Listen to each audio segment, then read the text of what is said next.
Thanksgiving with Lucky Brown by C.P. Bialois. Lucky Brown lifted his head at the sound of the timer dinging above the oven. With his ears half raised and the saddest look he could manage plastered on his face, he wagged his tail to get the attention of his boy's mother.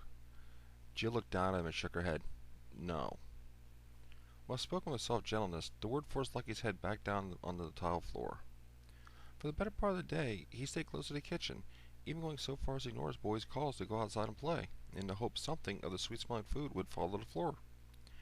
A large sigh escaped him as he watched his boy's mother move about the kitchen, working on various treats.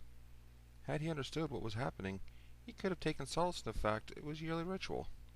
All he knew was his boy and his parents called it Thanksgiving, and his smells were too delicious to leave. Lucky, come here, boy. Lucky raised his head and looked towards the boy while wagging his tail. He loved his boy, and he didn't want to hurt his feelings, but how could anyone think of doing anything besides eating the wonderful smelling food? After a moment, he decided his boy needed him more, and he pushed himself to his feet. Tommy had always taken care of him by slipping him some food underneath the table, and Lucky was certain he'd reward him. After a silent, forlorn look over his shoulder towards the kitchen, Lucky trotted into the living room where Tommy sat with some of his father's friends, watching something in the big box called football. With little effort, Lucky hopped onto the sofa next to his boy and settled in. When Tommy started to rub his ears, Lucky's eyes rolled into the back of his head from pleasure. To reciprocate, he gently licked his boy's hands, arms, or any piece of skin he could find. Tommy, get that dog off the sofa. We're going to watch the game. Tommy's father, Jim, entered the room from the direction of the front door with Frank, one of his friends, with him. Lucky wagged his tail at hearing Tommy's father's voice, even though it wasn't a pleasant tone. He belonged to Lucky's boy, and he was intent on taking care of the whole family. Aw, Dad, he always sits here with me. Frank needs a place to sit. Why don't you take Lucky outside to play? Play? Did he say play? Lucky's ears perked up at hearing the word.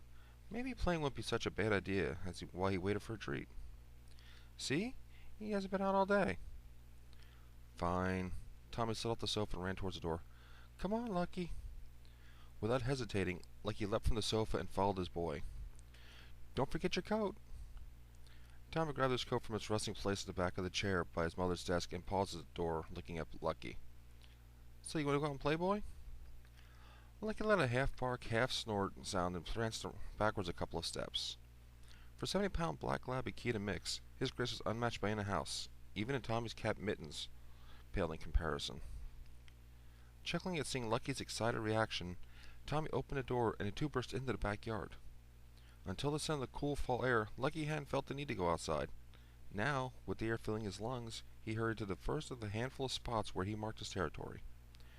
By the time he reached his third one, a spot in the middle of the chain-link fence separating the Browns and their neighbors' yards, a bark caught his attention.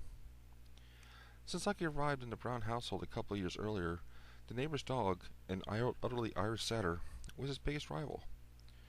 Due to his size, most dogs had little wish to push Lucky, except the old man, as Lucky came to know him. After he adopted the Browns, Lucky made it a point to do what puppies do best, play. When he first met the old man's people talked about putting him to sleep because of his age.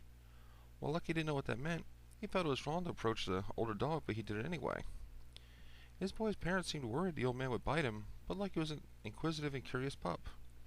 After the initial sniff, the old man got to his feet and began to play with Lucky. The sight seemed to shock everyone, and they talked about how the old man hadn't been able to walk more than a couple of steps without having to lay down. Within minutes, the old man was chasing Lucky down before allowing him to do the same. Since then, they were the best of friends and heated rivals when it came to the fence line. Seeing Lucky marking the fence, the old man hobbled over and was sure to resent the same spot. At seeing his friend do so, Lucky moved to another spot to mark and waited for the old man to head out there before going back. For several minutes, the two of them did their dance, even when they were dry and couldn't mark anymore. Going through the motions was an important part of the day, as neither one wanted to admit defeat.